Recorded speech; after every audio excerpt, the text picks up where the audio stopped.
دیکھ ارتباط آئمائے منقولہ کوا یو لوٹا استعمال ہو بس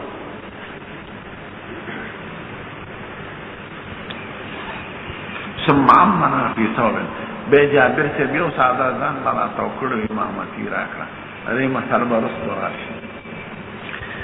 باو من انسان ابو نعیم خالد زنا ابن عیان تھا عن عمرنا جابر بن زيد عن عبد عباس النبي صلى الله عليه وسلم ميمونة كان يغتسلان من إناء واحد حضرت سيدنا ميمونة أو سيدنا النبي الكريم بعد غسل كود يولوخنا قال أبو عبد الله كان ابن عيينة يقول خيرا من ابن عباس عن ابن عباس عن ميمونة أو مخكداه عن ابن عباس عن ميمونة يبارو كده فرق عن ابن عباس عن ميمونة شيء هذا مسانيد الميمونين أشهر او چې عن ابن عباس ان میمونتا نبی دا مسانید دا ابن عباس من گردی ذکر دی قصه دا ترور بیانای مستحیو ما روابو نائم امخ که روایت سیدی چې عن ابن عباس عن میمونتا دی عن ابن عباس ان میمونتا دی دا مسانید دا میمونین دی ندا مسانید دا ابن عباس عبا من افاد علی راسی سلاسن دا طریقه بیانی دریز دلو باچو دا سنت دا مصفار دریز دلو باچو پس ریلہ کافی دا جناب نعیم قال صلی اللہ علیہ وسلم اسحاق قال رسول سلیمان صلی اللہ علیہ وسلم قال جبال ومسلم قال رسول اللہ علیہ وسلم اما انا فوفید وانا رسی سلاسا دا صحابہ کرامو یوی زب دا طریق اللہ بمبلوی پدا سید الکائنات وی اما انا زدہ سکو یعنی مانا چلین دا کائے زما مخ کې خپل بیانونه مکای وی زفو درې ځله داسې په سر وواچ بس کافي سر به داسې ومږي او بوبو ویښته ورسې بس خلاص اما انا زه داسې کوم وی خپل بیان کوم حضور ورته وی زه خو داسې کوم انسان محمد بشار قال انسان ومن قال انسان شبطان ونسول الراشدين عن محمد بن علي جابر بن عبد الله قال كان النبي صلى الله عليه وسلم يفرغ على راسه ثلاثه اثر بيدري ذا لو باچوله زندگی کې چاته خلاف نشته ټول علماء دې قائل دي هم سلام نعیم قال انسان معمر بن احمد سلام قال سنين بجعفر قال لي جابر اتاني ابو جعفر وای چې ما ته جابر سے وای اوس دې ترزوی راغلو مراد تنسوب دي حسن بن محمد بن الحنفيه قال كيف الغسل من الجنابه جنابت غسل څنګه دی د دې ترځوی نه نه پلان دی ترځوی امام ورته چې حضور مبارک په درې کفو بر واسطه په سر به واچول به په باخي بدن واچول وی ما ته حسن وای انی رجل کثیر الشعر ما هو يختدير دي نو دا بنکا کی فقلت كان النبي صلى الله عليه وسلم اكثر منك شعرا ده سيد الكائنات في اختصان ریاته هغه په دې کې فائد کړی ځان سودای کوما او باب الغسل مره واحده غسل یو ځلم جایز مخکې درې ځله وي نو څوک ته داونه وي چې کله دا درې ځله ضروري وي یا وا بعض علما دا وایي چې سر باندې بدرې ځله وباچه او باقي بدن کې تسلیث ضروري نه دی لکه وضو کې چې تسلیث پټول اندامونو کې دی نو په غسل کې پټول اندامونو کې تسلیث نشته درې ځله په سر واچو او په باقي بدن لوټه واچو بس خلاص درې ځله په باقي بدن ضروري نه دی باب الغسل مرة واحدة یو ځلم غسل کافی دی او سنت پیدا کیږي او باقي بدن کې درې ځله واچول نشته یعنی سنت نه دی حدثنا موسى بن اسماعيل قال سنا عبد الواحد عن نمشي بين ابن ميمونة قصة ذكر كي كانت ميمونة ودعت للنبي صلى الله عليه وسلم الغسل ما هو بول الغسل كيف غسل يده مرتين او ثلاثة اولي لا سنو منذر ثم افرغ على شماله ده فقصوا باچول داستانتا او فغسل مذاكيره استنجي وكرا ثم مسح يده بالارض ده پس مکه کوته راخ کړي یعنی دا سنت خیمونتا چې اثر دا راهي کریهی وي په خور او شګو موږ او واکه او صابونه نوګه ثم مضمض واستنشق وكل وجهه ويده ثم افاض على جسده وباقي بدن البواچول ثم تحول من مكانه ظاهر دا چې یو ځل یو باچوري ځکه که درې ځله وي خو درې ځله به ذکر کړی دی ثم غسل قدميه دواړه قدمونه مبارک بس ته کوم شو الحمد لله رب العالمين والصلاة والسلام على سيد الأنبياء والمرسلين وعلى آله الطيبين وآله باب من بدا بالحلاب والطيب عند الغسل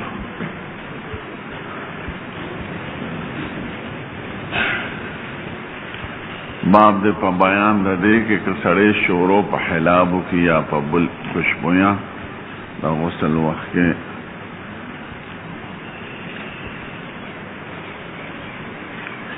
دا مولیان حیران دي چې حلاب څه ته وایي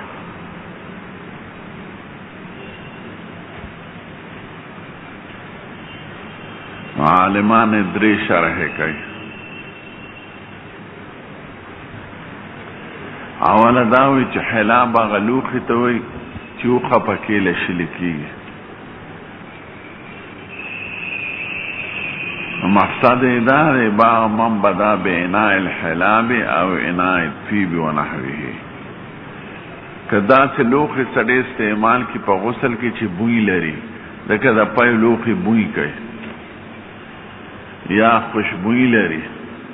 نو رایحه د پلیت شي نه وي نو غسل پرې روا دی ځکه پی پاک شی دی نو که سړی په استعمال کې داسې لوښي استعمال کړي چې د پایو بوی لري د یو پاک شي یا د خوشبوئی بوی لري نو خیر دی او باب من بدا بالحلاب او اناء الطیب که خوشبوئی لوښي که بدبوئی خو چې بدبوئی د پلید شي نه وي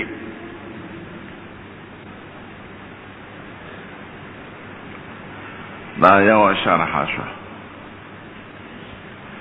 دویم وایي چې دا اصل کې جلاب عرق گلاب ته وایي ابا من بدا بالجلاب جلاب نه چا حلاب جوړ کړی دی که چا گلاب په مګل عرق گلاب په سر په بدن یا بل خوشبوئی په وخت غسل کې نو دا روانه نو حلاب جلاب و جلاب گلاب فارسی لفظ د معرب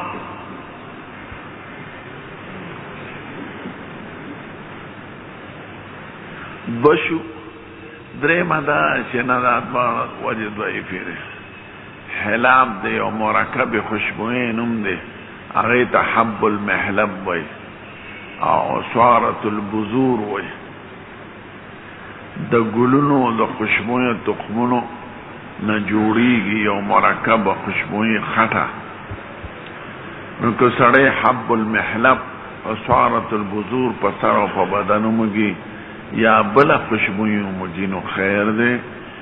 نو دا عطف د طیب په د قبیله د عطف د عام نه دی په خاص او دا عطف تعین د معنا د حلاب کوي چې حلاب نمراد یو خاصه خوشبوئی ده ځکه ارستو او طیب وي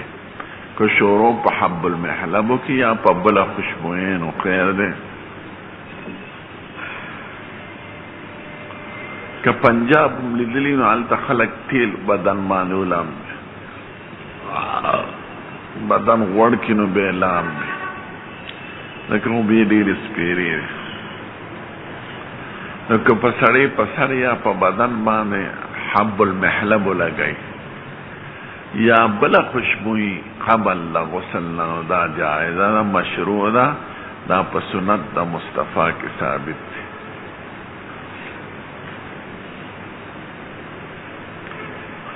حلاب نمراد حب المحلب او سوارت البذور یو مرکب خوشبوئی ده د خټې په شکل په سر یې خلک مږي لکه بعضې طالبان هګۍ باندې سر ووینځي بعضې په مستو سر ووینځي اوس خو شیمبوګان راغلی دی نو که شیمبو سړی استعمال کړي دا هم خوشبویه شی دی قبل د غسل نه نو دا مشروع دی روا دی ځکه حضور مبارک استعمال د حب المحلب کړی دی نو د خوشبوئی استعمال په سر خلاف سنت نه دی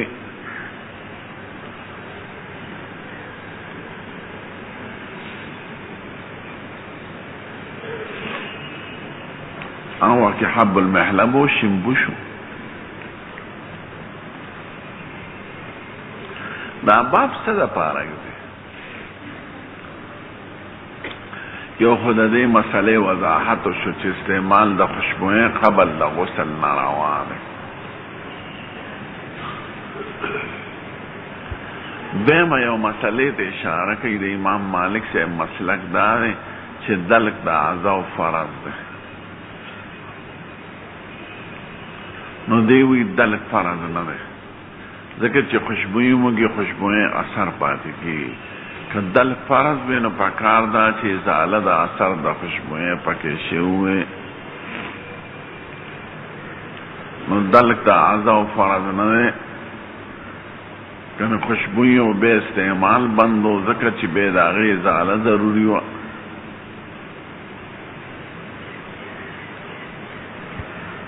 نو نفي د فرضیت د دلک. حدثنا محمد بن مسلم قال حدثنا ابو عاصم بن محمد تعالى قاسم بن عاشدة قال كان النبي صلى الله عليه وسلم اغتسل من الجنابة چې غسل به د جنابت کو دعا بشيء نحو الحلام راو به غسل یو شی لکه د حلام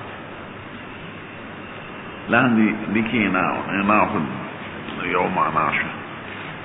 فاخذ بکفه وبدا بشق ابه په کف کې واغشت نو په سر به مګل ثم الایسر پخیر به په ګس فقال بهما لا واستراسی او به مګ په میان د سر قال دلته په معنا د فعل له او به مګ په سر په میان د سر دا څه به کې په دې به راواشه به په دې کې نو به واسم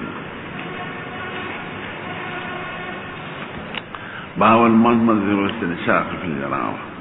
باب دې په حکم د مزمزه او د استنشاق په جنابت حکم یې اونکه مزمزه او استنشاق مشروع دی. ما طویل احناف مزمزه او استنشاق دواړه فرض وي په جنابت. مالکیان او شوافی سنت وي او د حنابلو نه درې روایات دي. یو روایت کې دواړو ته فرض وي، دویم روایت کې دواړو ته سنت وي، دریم روایت کې استنشاق ته فرض وي او مزمزه ته سنت وي. د دواړه ذکر که څه حکم یې ذکر نه کړو خو دوی وایي مزمزه او استنشاق مشروع دي په جنابت کې. موږ یې فرض وځکه وایو چې حکم د فتوی حرور راغلی دی نو چې کوم ځای ته تطهیر رسیدی شي آبا تطهیر کی کے حضور مبارک ہوئی تحت کل شارت جنابہ او پس پیمو کی ویختی ماغی دلان جنابت رسیدل او کلم جنوب را ذکر دی دا قرآن شریف دلستون امانا دی محدث تڑی لستیشی او جنوب سڑی قرآن شریف نشو لستی معلوم داشت چی جنابت سر دن دا پوزی او دن دا خلیت رسیدل دی نوینزلی فرض دی. حدثنا عمر بن عبد الغياث قال حدثنا ابي قال حدثنا مشو قال حدثنا سالم بن كريب بن ابن عباس قال حدثنا ميمونة قال سببت للنبي صلى الله عليه وسلم غسلا فافرغ بيميني على يساره وغسل ما ثم غسل فرجه ثم قال بيده على الارض ومسحها بالتراب ثم غسل ثم مضمض واستنشق ثم غسل وجهه وافاض على راسه ثم تنحى فغسل قدميه ثم اتي بمنديل تولیه ولا روړې شو رومال فلم ينفذ بها باغیزان پاک نکر. او باب مسل ید بالتراب لتکون عنقا لاس پا گتو بانده اومگا چه صفی راشی. دا یو ادب بیان ہے خو لتکون عنقا علت ذکر کول کی یو خبر ته اشاره کوي چې دا مگل پا لاس په دیوال داسې یو عبادت غیر معقول المعنا نه دی لکه رکعتونو د وتر چې خامخا به ګوتې مږې. دا وخت کې چې ستا مقصد تطهیر وي اوس که تطهیر په بل شي حاصل شو لکه صابون دی ومږه بل شی دی ومږه نو بیا مږل د لاس نشته ځکه د لاس مږل د څه دپاره د تنقیې دپاره نو تنقیه که بغیر د دې نه وي یا په بل شي حاصله شي نو خیر دی ممګه نو غسل مګل د لاسونو په تورا لتكون عنقا دا د نقایت د پاره دی د صفې د پاره صدا سے نہیں لکه رکعتونه چې خامخا به یې کوي.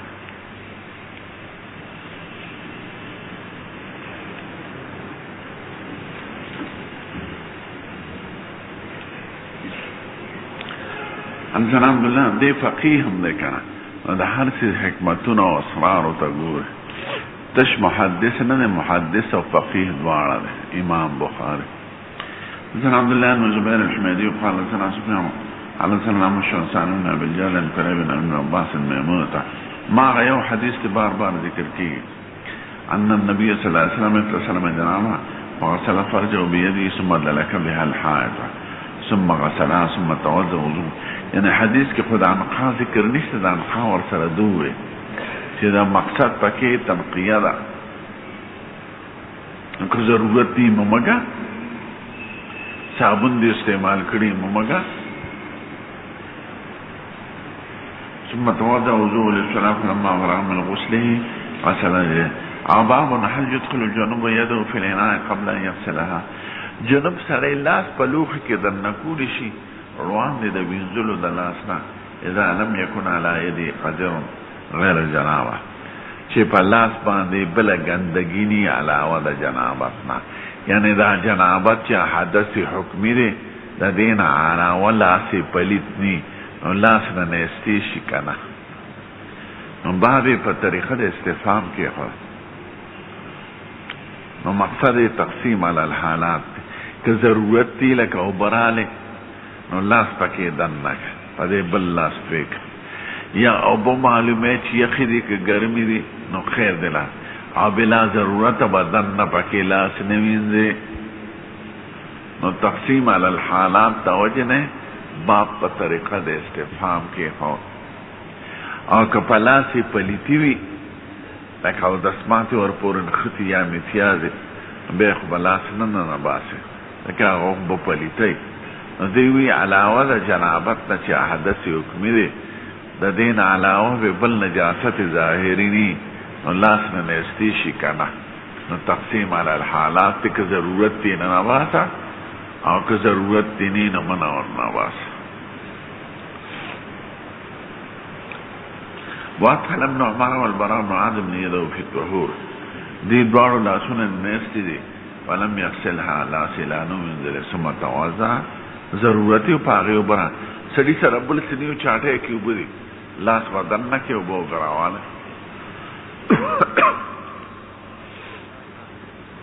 ولم ير ابن عمر وابن عباس باسا مما يندح من غسل الجنابه. د دې په مناسباتو کې وای که سړی لامبي او د دنه سات کې تویشي په لوخ کې نو خیر دی. نو د دې د لاس سره مناسبت دی. لاسم یو لاس که سات کې پکې راشي نو خیر دی. سړی لامبي او باټي او پرتی وي او تا نه بس ورځيږي خیر دی. دغه شریعت معاف کړی دی. نو دا لاس داخلي ظلم معاف کړی دی.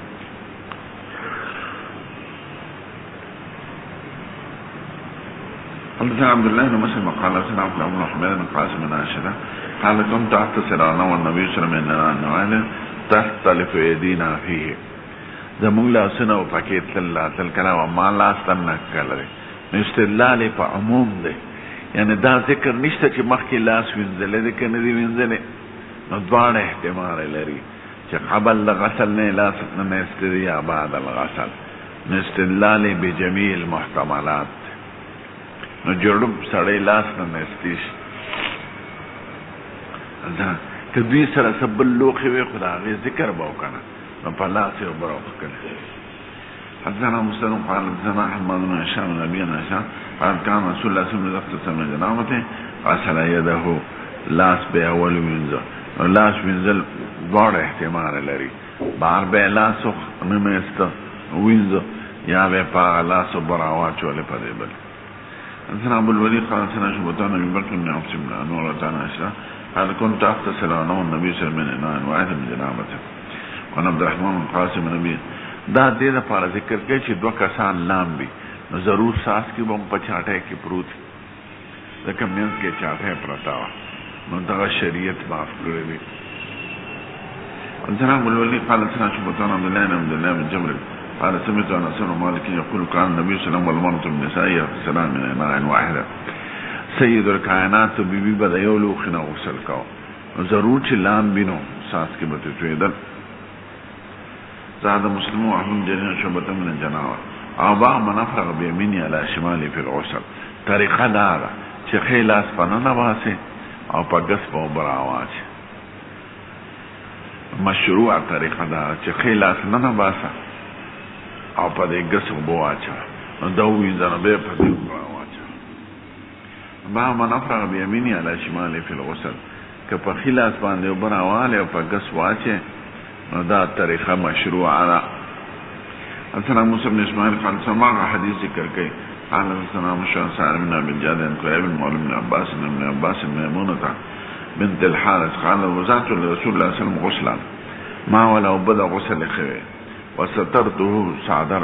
پرده مې ورته نیولې وه غسل خانې خو نه وې هغوی کړه که نه یو ګوټ کې به یې د کور لمبل او صادر دې ونیو امام ورته کتل زه طریقه د غسل تې زده کړم فصب علی یده په یو لاس یې اوبه راواچولې وغسلها مرة او مرتين قال سليمان لا ادري ذكر الثالثة ام لا ثم افرغ بيمينه على شماله به خلاص باندې دنه کې په ګسې اوبه راواچولې وغسل فرجه ثم دلك يده بالارض او قال بالحال ثم تمضمض واستنشق وغسل وجهه ويديه وغسل راسه ثم صب على جسده ثم تنحى فغسل قدميه وتناولت خرخة ما ولي ټوکړه ورکول چې ځان په پاکي فقال بيدي هكذا داسې کې ولم يرد بار مباح استعمال جائز دا مخکې تیر شو او حضور مبارک دا وبد ځان نه داسې ګرمیونو لون بدن لون فاهم یا ټوکړه خرابه طبيعت نه واړ باب تفریق الغسل والوضوء لارت کوي په مالکیان موالات فرض وي په غسل او په اودس کې موالات پر لپسې اندامونه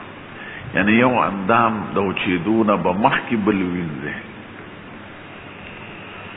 نو شوافی ترتیب فرض وي موالات فرض نه وي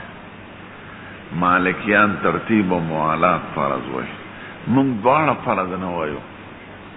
د احناف فرې خوښه کړې ده چې موالات فرض نه دی جدای پکې راځي دلته وکه به رستق پیوینځه ما حدیث ذکر کوي چې حضور غسل کو پی رستو وینځلې دي په د اندامونو د اودس سره نه دی وینځلې متصل موالات ختم شو ويذكر ابن عمر غسل قدميه بعد ما جف وضوءه ابن عمر یوزل چار دام کړو خپینه وینځلې نو به علی خپلی وینځلې چې مخلاصونه او چیو بل جمعات تعالی مالته چې داخله د نو خپل وینځلې نو موالات ختم شو کنه لکه موالات اصطلاحي دی ته چې یو اندام لانی او چیو چې دا بل دی وینځلې او دې کې اندامونه او چیو به وینځل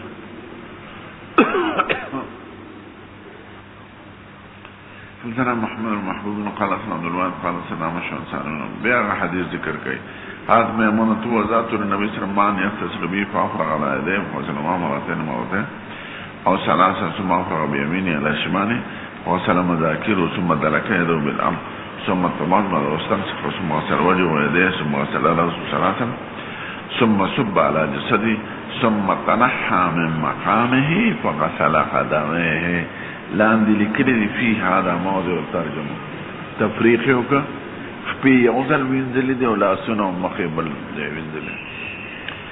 باب اذا جامع ثم عاد ومن دار على انسان في غسل واحد که سړی جمع وکړي بیا دوباره کوي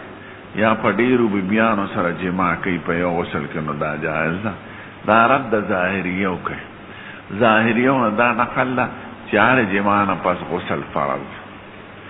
او ټول فقهای کرام وایي چې نه غسل یو ځل فرض ټیک ټیک غسل چېرته راغلی هغه تنظیف دپاره راغلی لکه اودس کې راغلی بدن به دې پاک شي ځکه حضور مبارک نه دواړه عمله ثابت دي ابو داود کې به تاسو ویلي چې بیبیانو سره هر یوې سره غسل هم کړی دی یو ځل نو انس صاحب ورته وي یو غسل یې ولې نه ګرځی وی دا انظف وانقاره او کله په یو ځل کړی په یو ځل غسل نو دی وی جائز دی نو که سړی جمع وکړي بیا دوباره تبر سره کوي یا ډیر بیانو سره جمع کړي فی غسل واحدا په غسل واحد کې نو غسل یو ځل فرض دی هر جمع نه فرض نه پس دا ټول فقها وایي او هغه اختلاف د ظاهري او ختم شوی سلام محمد بشار خان سلام علیه ويحمد سيدنا شعبتان إبراهيم ومحمد منتشر نبيه فأنا ذكرت لعائشة ما د ابن عمر مسألة عائشة تبيان کرا ابن عمر څه مسألة ده ما ته ګوره ابن عمر دا مسألة ده چې د احرام د پاره غسل کینو مخکې به خوشبویي نه لګي ځکه د هغې بوی به رستو پاتې کېږي نو هغه وایي هغه خوشبویي استعمال بند دی چې اثر یې رستو پاتې عایشې دا څه وایي نفس خوشبویي بنده ده اثر یې نه دی بند ما په خپله سید الکائنات سر ور کړی دی او بیبیانو سره نږدې شوی دی او اثر د خوشبویي پس د احرام او غسل نه پاتې و نو د دې تپوس مونږ نه کوه ابن عمر بویا استعمال دا خوشبویی چې رستی اثر پاتې ښه نه دی په احرام نوې خوشبویي خو په اتفاق باندې ده هغه به ابقا د اثر هم ښه نه ګڼه فذکرت لعائشة ما د ابن عمر دا مسله عائشې ته وویله او یرحم الله ابا عبدالرحمن خدای د بادام ګل په پلار رحم وکړي دا څه وایي كنت طيب رسول الله صلى الله عليه وسلم فيطوف على نسائه ما پخپل لاس سید الکائنات خوشبویه کړی دی او په بیبیانو ګرځېدلی دی ثم یصبح محرما یندخ طیبا بیا به محرم وسار کې او ډډوزې به تللی د خوشبویې نو که اثر یې پاتې شي نو خیر دی نوې خوشبویي بنده ده را محمد بشر قالو او دا مسئله دا چې یطوف علی نسائه یعنی فی غسل واحد او ظاهر دا کار یې سره غسل کړی بیا خو به خوشبویي ختم شوی وه ځکه نهو ځله چې سړی لامبي خوشبویي چېرته پاتې کېږي او یو ځل یې لامبلي دي نو خوشبویي نه ده تللی السلام محمد بشر قال السلام علیکم شان قال سنبيا فلا قال سلام اسم مالك قال كان النبي صلى الله عليه وسلم يدور على النساء في الساعة الواحدة من الليل والنهار شپه یا ورځ یو وختو د مازدیګر او ماښام منځ کې د دو وختو خپل ټولو بیبیانو باندې به ګرځېده د هغې ضرورت تپوس به یې کوم او یا په ابتدا د سفر کې یا په انتها د سفر کې یا په حضور نوبت فرض نو یا په اجازت د صاحبت النوبت سره اما ته وایي د حقیقت کې یو ځل دوه واقعات شوي دي په ابتدا د احرام کې چې حج لتله او په انتها د احرام کې چې احرام یې پرانست سړی حیران شي چې نبي کریم له څومره طاقت خدای ورکړ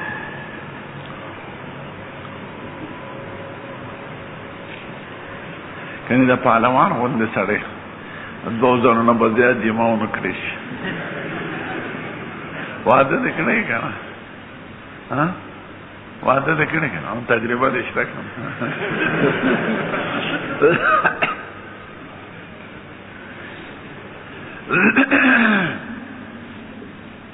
دا ګران کار دی الما خوراک نه دی ماله ډېر راځي دا مسایل بله ځینې یو سړی راغلی واده مې کړی دی او پنچر یم ما یې څه غلطۍ به دې کړې مخکې یا چېرته یو یره پې تېره شوي بیا یې پنچر شي بیا یې مو له څه دمونه مو کړل او دارو مې ورته ولیکل نو ډېر راځي مخکې یو سړی راغلو وی زه ځان وجنم ما یې ولې وی دا شان واده مې کړی دی او بس پروت هېڅ رانه نه کېږي دا چا پوډر څکلي که نه پوډر ډېر ګنده شي د امریکا د هېڅ شي نه یېرېږي د پوډرو نه یېرېږي ځکه دوه درې ځله سړی پوډر وڅکي که نه قوت یې بیا ختم شي او بعض سړی غلطي وکړي د هلکانو یا د ښځو نو هغه بدعمله سړی اکثر خرابېږي دا ولې ښځې د مولیانو طالبانو سره ښه محبت کوي ځکه دوی خدای د دې ګناهونو نه ساتي او دا بازاریان خلک دا ټول پنچرې وره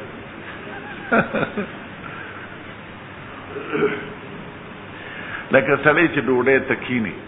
مخکې سنی خوړلې ډوډۍ په شوق خوري او چې مخکې دا خجوره خوړلې دا چاڼې خوړلې دا ګوړې خوړلې دا وږي خوړلې نو د ډوډۍ وخت کې بې شوق دي پنچرې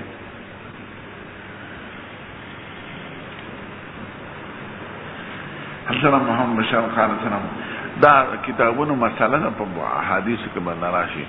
څوک زیات متقی وي خدای د هغه شهوت اعلی ساتي اکمل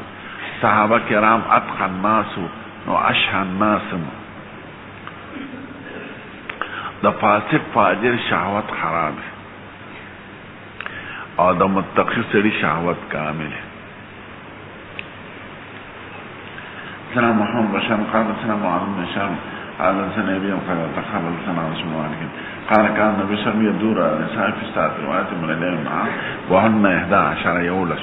ټول خو یولس خو په یو ځل یولس نه جمع شوي ځکه دا سفر نه وي دوه وفات شوي دي قال قلت لأنسنا وكان يطيقه سيد الكائنات دا طاقت لره قال كنا نتحدث أنه أوتي قوة 30 من بداوي خپل کور کې صحابه کرامو چې خدای د 13 سړو من طاقت ورکړو بعض روایتو کې سلويخ او بعض روایتو کې دا چې سلويخ سړی او هر یو سړی د جنت سړی د جنت سړی کې به سلو سړو من طاقت چې سړی لا یا حوري ورکي او دین نزدیکی دین شنو فائدې سو کړه نو خدای به طاقت ماشان ورکړي نو د سلو سړو سلويخ سړی او هر سړی د جنت او جنتی سړی کې به سلو سړو من طاقت نو سلويخ چې په سلو کې وخت نو صوت جوړ شو سلور زرع وقال سيدنا قرطان حدثهم 9 نسوة نهب بيانا خدای هر چیز کې دغه طاقت ورکړ او صحت یې څومره ښکلی د امریکا کې یو کانفرنس شو چې دنیا کې د ټولو نه ښکلی صحت معتدل مزاج چې په هر حالت کې نه په غصه کې نه په خوشحالۍ کې جذباتو کې نه دی راغلی په اعتدال پاتې شوی دی دا څوک دی نو ډېرو کافرانو انګریزانو یهودیانو نبی کریم له یاد کړ چې د هغه نه ښکلی مزاج معتدل صحت او معتدل طبیعت میں تراتونو 53 کاله عمر مدینه ته 53 کاله دا ودونه 53 کاله کې ویش جهاد د باقی عمر کې 9 کاله کې جهادونه کړل ویش او همې اکثر سفر هر درې میاشتو کې یو سفر او د داسې ملک سفر قسم دې چې سترګې ړندوي او ډوډۍ چرته انګولې چرته سپوره ډوډۍ د اوربشو او یا ساتوان او ووري چرته او سوري چرته او نه بیبیانه او په وفات کې د 3 کال عمر ګیرو سره تورو اوله سنه دویشت پورې وختسته نه په غوسه کې جذباتو کې راغله نه په خوشحالۍ کې جذباتو کې راغله نه په مزاج کې فرق راغله دومره اعلی صحت په دنیا کې د یو انسان نه تیر شوی لکه د سید الکائنات دا کافران هم وي یو کتاب د انګریزي کې دی 100 men سلسړي یو انګریز دی امریکن هغه په دنیا کې سلسړي خوښ کړي دي دا چې خپل انتخاب نه یو لته پیغمبران ذکر کړی دي صلی سمجھے کہ عمر فاروق ذکر کړه او باقی مشهور انقلابی بادشاہ لیډران د دنیا هیروګان شاغلی سلسړي نو د کتاب په سر کې زموږ خپل پیغمبر ذکر کړه هغه نو به مقدمه کې دی باچا کې چې زه خو د عیسایانو په ملک کې کرسچن دی ټول اول پر انا دا تاسو کوي دا د مسلمانانو پیغمبر مخکې ذکر کړی دی خپل پیغمبر عیسی علیه السلام په 4 نمبر کې ذکر کړی دی دا اول نه بیا وی یو حقیقت ته چې زه مجبور یم د هغې نه پټولی نه شم بیا یو بیان کړه عیسی علیه السلام وی بادشاهي کړې ده نه پیغمبر اسلام بادشاہ و پیغمبر و قوم ته د حکومت چل ښودلی دی او د هغه شاګردان یکې بعد دیګرې بادشاهان شوي دي نظام د حکومت یې ښودلی عیسی علیه السلام وی واده کړی نه سید الکائنات ودونه کړي دي نو د ودونو چل یې خپل امت ته ښودلی دی ګاونډیانو چل د اولاد حقوق د معاشرې ژوند تېرول دا خو تاسو د عیسی علیه السلام نه نظام حکومت زده کولی شئ نه چې د ښځو او د معاشرې د ژوند طریقه بیا عیسی علیه السلام چېرته جهاد کړی دی نه پیغمبر اسلام دومره جهادونه کړي امت ته هغه نه د جهاد چلې زده کولی شي یو خبره یې ذکر کړې او څه یې لیکلي دي د دې وجې نه عیسایانو سره څه نظام حکومت دي هغې قانون خپله جوړوي پارلیمنټ نو کله یو قانون جوړ کړي کله بل مونږ سره قانون مخکې نه راغلی دی ټیک ته په اختیاري امورو کې هغې کې اختیار دی دا میل جوړو دلته جوړ کړو که دلته جوړ کړو دې کې مشوره وکړه او په قوانینو کې مشوره نشته زمونږه د غل څه حکم دی لاس پرې کول دی دې کې مشوره نشته د شرابو څه حکم دی دا حکم دی دې کې پارلیمنٹ ته حاجت نشته د دې څه حکم دی دا زمونږ قوانین زمونږ نظام حکومت مخکې نه راغلی دی مشوره کینو په امور اختیاریو کې چې دواړه طرفه جایز وي د دې وجه نه انګریزان قوانین بدلی دا پاکستان کې چې دی جمهوریت دا د انګریزانو په طرف راځئ پارلیمنټ ته زمونږ پارلیمنټ ته حاجت نشته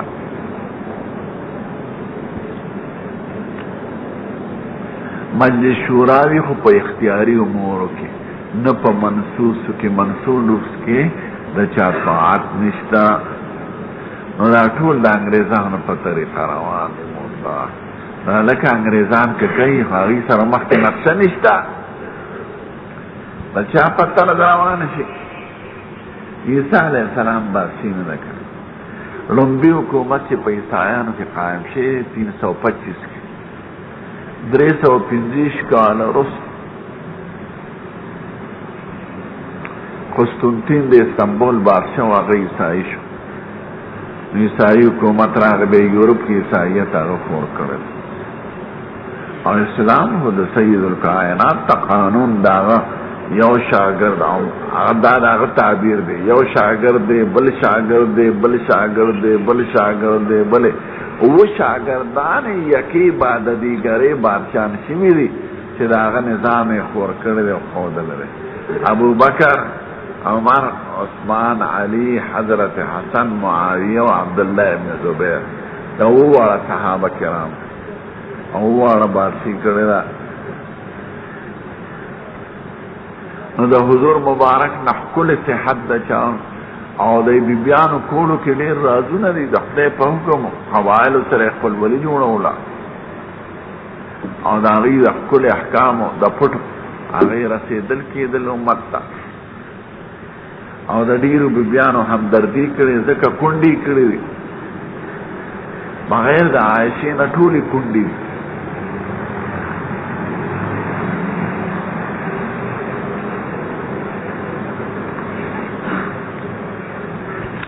نو خدای طاقت ورکړ سړی حیران شي او باب غسل المذي والوضوء منه د مذي وینځل ضروري دي او دس پکې لازم دی وضوء کې خو اتفاق دی چې د مذي ناقضه ده او دس او غسل کې خلاف درې واړه فقها کرام وایي که مذي په بدنو لګي او که په جامو لګي حکم یې د غسل دی دا مسحه چې راغلی دا په معنا د غسل د دیره یې خوښه کړې ده ځکه لفظ د غسل یې شارح وګرځو حضرت امام احمد سے وایي که په بدن مزي لګېدلي خو وینځې به او که په جامه لګېدلي نو مسحه کافي ده ترمذي کې ویلی ده ارجو ان یکفیه النصف او ترمکیا پہ اکدا نصح بانے عمل کر اور نور فقہاوی نصح پمانا دا سارا را غسل سارا نو دې جمهور فقها قول اختیاري باب غسل المزي والوضوء منه نو قیدی پکې داونه وی چې غسل د مزید ثوب نه کړه بدن نه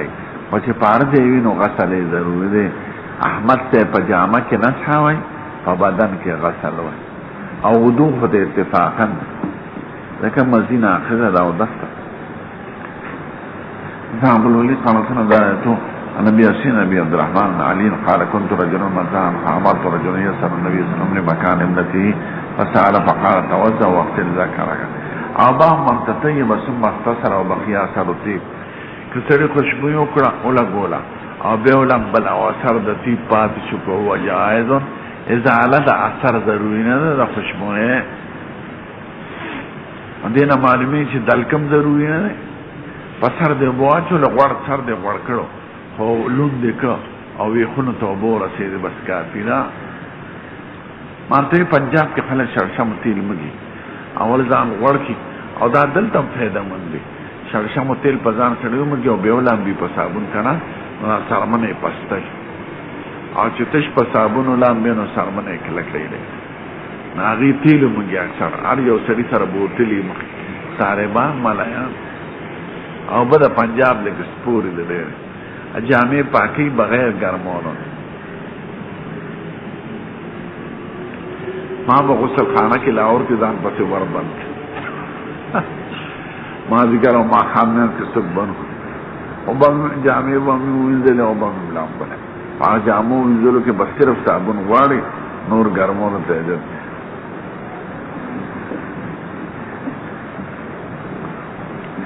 با من تطیب ثم اغتسل وبقي دمرا اصل تیوما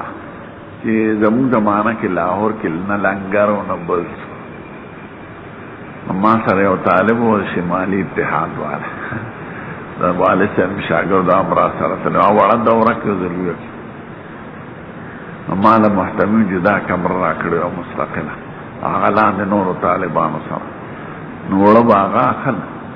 او تنور لبا موړل او قیمه او دال بمار اورل او ډوډ انګولې مخفل پخو چې مخفل پخوله ډوډۍ مخفل پخوله وړم په بیا غشتل او اخل او مدرسې طرفه 15 روپے وظیفه او په 15 باندې مم کار کو او خلاغه طالب بدا کار کو سلوخي باغو انزل وړه اخل او پخول بما په شي کو اوس خدای دې مزيري دو در ډوډۍ تیار غره د قشانو پلیل ولاړو تنور ته چې سبق په خاص ډوډۍ ومیو وړو په تنور ته ولاړ نن ګولي په خپل ډوډۍ په خپل او دا غیر سره سبق وینا وکړه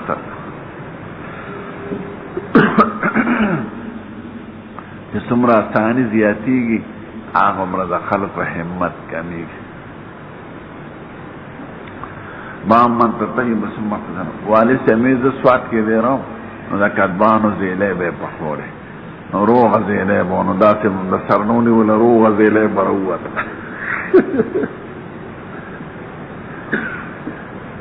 ما من تطیب ثم اغتسل وبقي اثر الطيب که سړی خوشبو لګي او اثر د خوشبوې پاتې شي نو خیر دی دلک تعاذو ضروري نه دی ذرا من نمان قال سنا ابو عوان عن ابراهيم محمد منتشر النبي قال سألت عائشة وذكرت لها قول ابن عمر لا تستير شو ما احب ان اصبح محرما ده قول شالت نو ذكر ان زما دا نه د خوخه محرم ما وصال لنا د دوزي د خوشبوېزي عائشة ودا سوي انا طيبت رسول الله صلى الله عليه وسلم ثم طاف نساء ثم اصبح محرما ولدي فقهاء کرام کې اختلاف کنا دا صحابه کرام د اختلاف د وجنه ده نو د دې وجنه دی ټول اهل سنت والجماعت دي د جماعت د صحابه او نوزي او ترجیحات دي څوک د جو قول راځي غني څوک د بل قول راځي غني چې چرته حدیث مرفوع منصوص ني او باب تخلیل شارع اذا ظن انه قدر وبشرته وافاض عليه خلي بلکې انا عائشة کانی انظر الى وبیس تیوی فی مفرق النبی صلی اللہ علیہ وسلم ما ته یاد دی لکه چې اوس ورته ګورم چمک د برېښنا په تندي د سید الکائنات سره پرېښو که نه د خوشبویه چمک زه اوس هم وینم یعنې ما ته یاد دی یعنې پس د غسل نه په احرام کې سر مبارک یې غوړ ښکارېده نو اثر د دې وبیس معنی لمعان چمک رڼا پړقېدل او باب تخلیل الشعر حتی اذا ظن انه قد روا بشرة وافاد علیه اوبو په ویښتو کې به اوبه نه نباسې ځکه بشري وینځل ضروري او ما ورته ویلي وو سړو ښځو کې فرق دی سړی به ټول سر وینځي لاندې او بشر هم لمدی او ښځه که ویښتو نه وینځي نو خیر دی خو چې لاندې بشرې ته اوبه رسېدلي ځکه وایي باب تخلیل الشعر ویښتو ته به اوبه دننه نه نباسې خلال ته میانځ ته حتی اذا ظن انه قد روا بشرته چې د ده دا یقین راشي چې بشره مې لمده شوه افاض علیه په ځان به اوبه واچې دننه بشرې ته اوبه رسول ضروري دي جنابدان دا مسائل اتفاقي دي جنابدان قال اخبرنا عبد الله قال اخبرنا هشام بن عروه عن ابي عائشه قال كان رسول الله صلى الله عليه وسلم جنابه غسل يديه وتوضا وضوء للصلاه ثم تخلل بيده شعره لاس به په ویښتو کې ومانډه حتی اذا ظن انه قد روا بشرته افاض عليه الماء چې دا به یقین نه چې دننه اوبه ورسېدې نو به یې په ځان واچولې ثلاث مرات ثم غسل سائر جسدي وقال كنت اغتسل انا ورسول الله من اناء واحد نغرف منه او بعض من توضا في الجنابه ثم غسل سائر جسدي ولم يعد غسل مواد الوضوء منها مرة اخرى که سړی اودس وکړي او بیا غسل وکړي او غسل کې علاوه د اندامونو د اودس نه ووینځي نو خیر دی ځکه وضو داخل دی په غسل کې او نه دوباره پې اودس ته هغې ملیانو باندې ردم کوي چې هغې مسه د اعضاو ناقضه ده وایي مسه د ذکر چې سړی لامبي نو ذکر سره یې لاس لګي که نه دوبرې سره او ذکر سره چې ځان مږي پکار دا چې دوباره اودس یې کولی نو دی وایي نه وضو په ابتدا کې راغلی دی یوه دویم نه هغه اندامونه وینځل فرض دی چې کوم لامده شي په اودس کې او نه دوباره اودس ته دا ګوره شوافي مونږ سره مني او بیا مسه د ذکر ناقضه وایي پکار دا چې څوک مسه د ذکر ناقضه وایي هغې مسه د دوبرې هم ناقضه وایي نو په ځان خو سړی لاس مږي که نه چې اوبه په ځان مږي بیا خو پکار دا چې آخر کې اودس کړی ابن عمر به کو ټیک ده که سړي نه اودس ماتې ووت میتیازې یا څه بل څه ناقض موجود شو لکه باد ته لاړه اودس خو به کوي خو په دغه کې چې نه وي نو بیا اودس نشته حدثنا يوسف بن اسحاق قال اخبرنا فضل بن موسى بیا حدیث د میمونې ذکر کوي ودعا رسول الله وضوء الجنابه فعكف بيمينه على يسار مرتين وثلاث ثم غسل فرجه ثم ضرب يده بالارض والحال مرتين وثلاث ثم تمثل واستر ثم غسل وجهه وافض راسه ثم افاض على راس الماء ثم غسل جسده ثم طرحه وغسل رجليه قالت فاتيت بخلة فرميتها فجعل ينفذ بيده لا سيدات ساندا وټکړې وانه ځان نه وبلر کوله او باب اذا ذكر في المسجد انه جرم خرج كما هو ولا يتيمم دا په یو جزیه باندې باب دی او د احنافو یو قول دی په هغې رد کول غواړي دا یاد لرئ چې په جنابت کې قصدن جومات ته داخلېدل بند دی البته شوافي وایي عابري سبیل که تېرېږي پې د مکس په نیت دي نو خیر او باقي فقها وایي عبور او دخول او قعود ټول بند دی خو که فرض که ته جماعت کې وي او جنب شوې یا پایره داخل شوې او درته رایاد شو چې زه خو جنب یم نو اوس د وتو دپاره تیمم شته که نه بعضې احناف وایي چې وځي نو تیمم به وښې ځکه دا دومره ستا چې تېرېږي نو دا خو به په جنابت کې تېرېږي نو تیمم واچې او نوع د طهارت حاصله شي دی وایي دا ضرور نه ده زمونږ مذهب کې هم صحیح دا ده که زر دې درته رایاد شو زروزې یا جماعت کې ودې طالبې او جنب شي او فوراً اوزی نو بیا تیمم ته حاجت نشته. او که مکث کې مثلا شپه او بنشته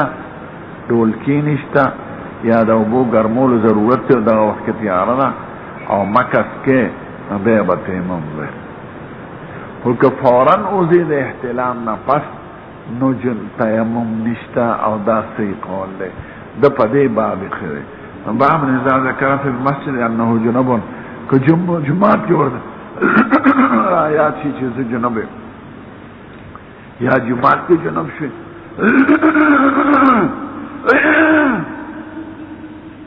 نو خرج کما هو وزبم په خپل حالت ولا تیمم تاجت نشته.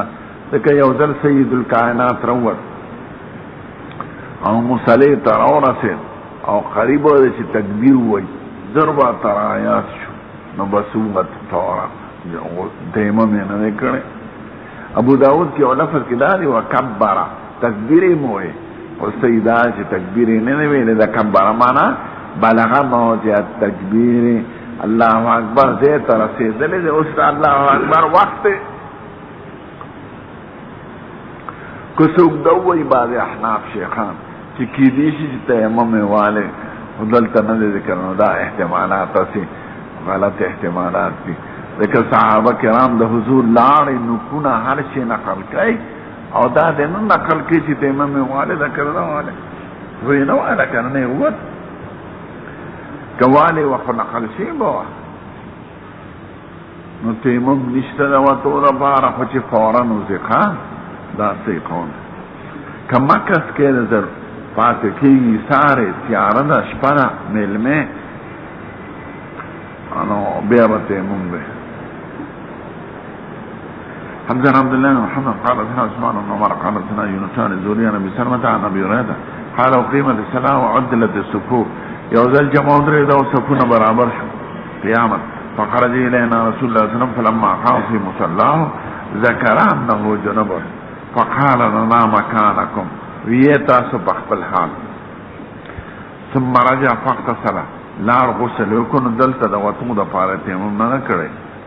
ثم خرج الينا ورسول يقطر فكبر فصلينا. او باب نفذ اليدين من غسل الجنابه کله سو سانډې او ځان په ټوکړه پاک نه کینو د امرانه نه یا ذکر ټوکړي استعمال کې سروپینځه قول لري سو کې مستحب غني سو کې مباح غني سو کې ترک ور غني نو ته حالات باندې تقسیم دي کې جمی ضرورت دی استعمال کا او کې ابقاء د اثر د رطوبت کې نو پرېدا وی که سړی لاسونه وسنډي او ټوکړې استعمال نکي هم دا راغله. دین یو بلې مسئلې ته اشاره کوي چې سړی ولامبي او دا لاسونه داسې کوي استاد کی تا ته ورسېده نو دا پاک دي ځکه د خوت لامبلې دي که نه نو د بدن ته هم رسېدي شي جامو ته هم رسېدي شي بل سړي ته هم رسېدي شي. نو باب نفس الیدین من غسل جنابه که سړی ولامبي او لاسونه وسنډي نو خیر دی.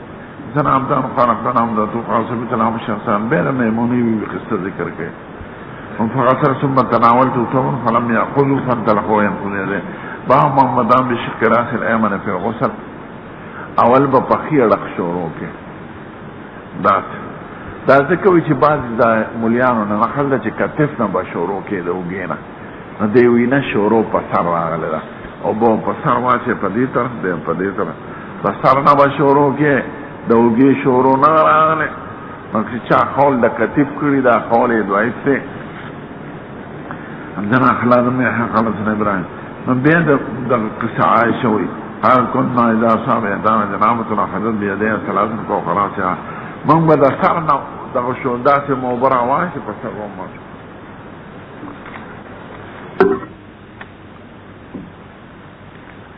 على شق الایمن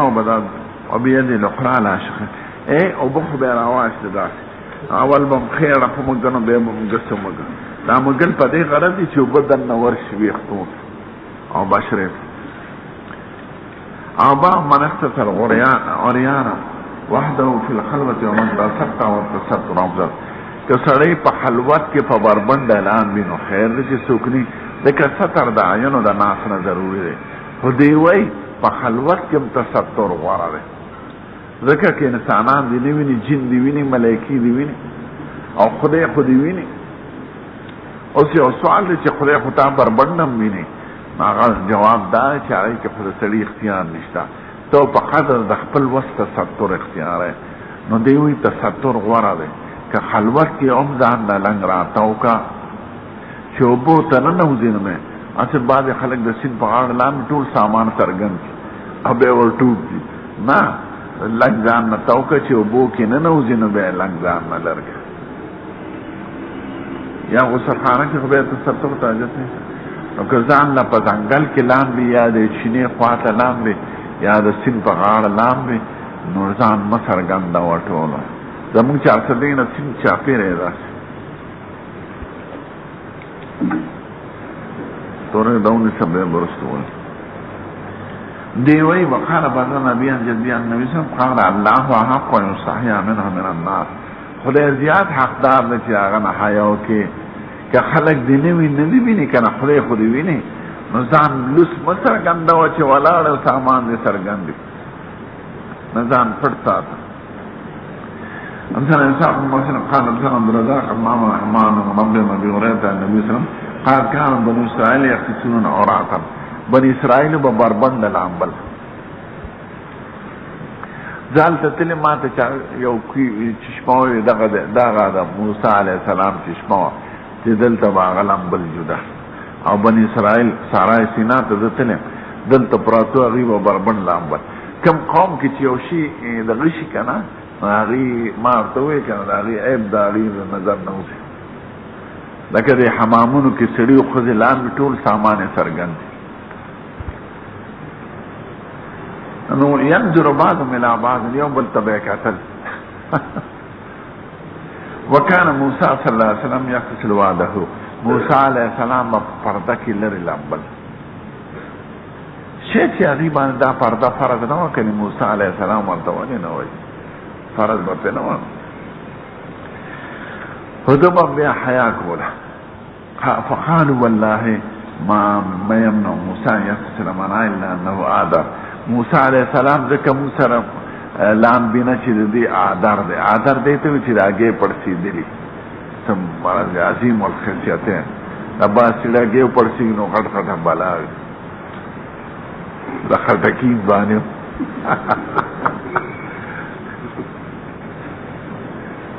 یو سوالګرو سامان به یې څرګند کړو نو هغه هګۍ غټې وي هغه به یې خلکو ته کولې چې زه به دې بلا موندلی ماله پیسې راکړې حشوه به یې پټه وه هغه هګۍ به یې څرګندې کړې وه هغه لکه د هندوانې هم راغټه دا یو مرض دی بادي شان نو دی به وی دی آدر دی. فذهب مرتن. خدای ګورې پیغمبران د هر قسم ظاهر عیب نه پاک ساتي ځکه د معیوب انسان اتباع خلک عیب ګڼي. پیغمبر ړوند ني، پیغمبر تور ني، پیغمبر ګوډ ني، پیغمبر شل ني، پیغمبر گنجي ني، پیغمبر تپلی ني، پیغمبر د سپک نسب ني لکه نی شاخل جولا او چت قومونو کې خدای را لګي. وكذلك الرسول تبعث في نسب قومه. نو خدای د ظاهر عیب نه پاک کړي لکه باطنونه چې پاکي. نو موسی علیه السلام یو ځل لامبل اچشمه خلک وي دغه دی نو فذهب مرة يغتسل یو ځل غسل کوي فوضع ثوبه ولا حجر په ګټه جامې کې ښودې نو دی بربند دی لامبل که نه جامې کې ښودې خو هلته خو څوک نو چې دو لامبل او راووته نو ګټې منډه کړې او جامې ورپورې نښتې دي ففر الحجر ګټې منډه کړې بثوبه د ده په جامې فجمع موسی فی اسره.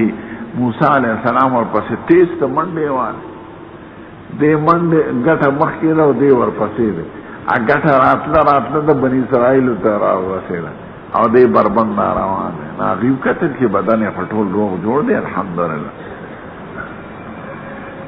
او دې ورته وي ثوب یا حجر ثوب یا حجر جامې دې رانه ترڅوړې ګټې حتی نظرت بنو اسرائیل الى موسی بني اسرائیل موسی علیہ السلام ته وکتل وقال والله ما بموسی من باطن فموسی علیہ السلام ته عیب نشته نه برګې دي نه چاګې دي نه دا بل مرض دی واخذ ثوب جامع هو واغسته وتفق بالحجر ضربا خو په الله تبارک را باندې کې پاګه ابو هريره وای والله انه لندب بالحجر سبتون وصابتون قسم دې نخې جوړې شي په ګټه کې شپږ یو و ضربا بالحجر دا الله ته روان دا فهم ساوه ناشنا مساکه نو چې وی او شپږو نخې شپږو گزارې و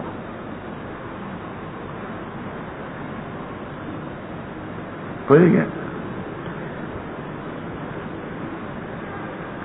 مونږ د حضرت افغاني صاحب یو ځل زما بحث و سند کې مناظره کې حاضر جوابي پکاري چالاکي دا حدیث باندې راځي اعتراض کوي چې ګټې مزغلول کې ما ورته زناورو دا خو حجر سړیو او حجر نوم ولې خو عرب د زناورو د ګټو نومونه دي چپ بګړه وی کلب اسد سحر دا نومونه دي نو حجر سړیو جامع ته وتختول ځکه دا غي عقل دې ته نه راسي چې ګټه بسنګ او دا نو چې د خدای هر شي جم دې د خدای د حکم دروان او هر شي تثبیت حمد وای من شيء لا يسبح بحمده ولكن لا تفقهون تسبيحه خدای داود علیہ السلام بقسیو کی وای یا جبال اوی بیم هو الطير وعلنا له الحديد اما لی لا ارى الهدهد ام كان من الغالبين لا چا خبرې کړي او یا ایها النمل ادخلوا مساکنکم لا يحتمنکم سلیمان وجنودهم لا يشعرون هغه معجزات دي نو ګټه خبرې کوي ګټه یو ګټه په حضور به سلام اچو اوس یو سوال دی چې موسی علیہ السلام په دې پیدا چې دا ګټه ده نو دې ګټه ته څنګه आवाज کوي یا حجر یا حجر او درېږي او به وایي اول ګټه خو بیا راځي علماء وی شی دراز پکې دا دی چې دې ګټه د سړي کار شو ځکه ورته دې خطاب وکړي یا حجر او سړی چې دا څه دې د بیو کې پیغمبر ورته یو درګو دی نو درګو نو د والو لای کوي دیو تو گوشباله کر موسی علیہ السلام اسم جلالی و طبیعت دیر غصنات یو سری پسوک وجلے دیکھانا فوکدو موسی فخضوا علیہ قال هذا من عمل الشیطان هو عدو مضل مضل فمکیبو فمخا غلان دی پریوات پوزو سارے مات سال اللہ سلی ورطبیع وفیذ اللذی استنصروا باللمس يستصرفوا قال له موسى انك لغوي مبين قال يا موسى لما اراد او عدو الله قال يا موسى تريد ان تقتلني كما قتلت نفسا بالامس ان تريد الا ان تكون جبارا في الارض وما تريد ان تكون من المصلحين نن بدوار خطير على چې پرونه غوړې بڑکړې د کزې واله کلمات غوړې نو دا قلیره بیا خبره وته نو موسی علیہ السلام خارجنو ټوپه پسامه کنه چې په خار بشو دا وخت بینه قدرت او دا ټوپه بوچته شو ټوپه بالکل بوچته نو خدای بعض انبیاء او کرامو کې ناشنا خبره پیدا کړي د مقصد په دې کې چې اوریا ځان له غسل کو خو بربند دا اوس بل قصه ده د ایوب علیہ السلام وعن ابي هريره عن النبي صلى الله عليه وسلم قال بين ايوب يغتسل عريانا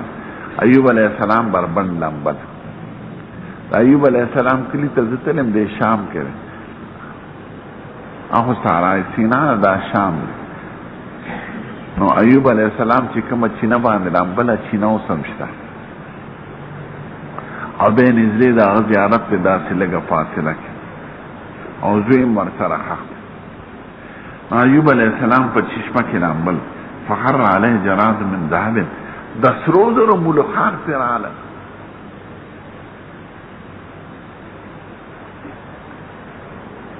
نو عریانا دا پا بربند او ځان لځای کې لمبل فجعل ایوب یحتسی فی ثوبی دې زر روت او صادری ورکو دا ملخان لا غونډي د سرو زرو ملخان نو خدای ورته आवाज وکړ فناداه ربه یا ایوب الم اكن اغنیتک عما ترى د دې دومره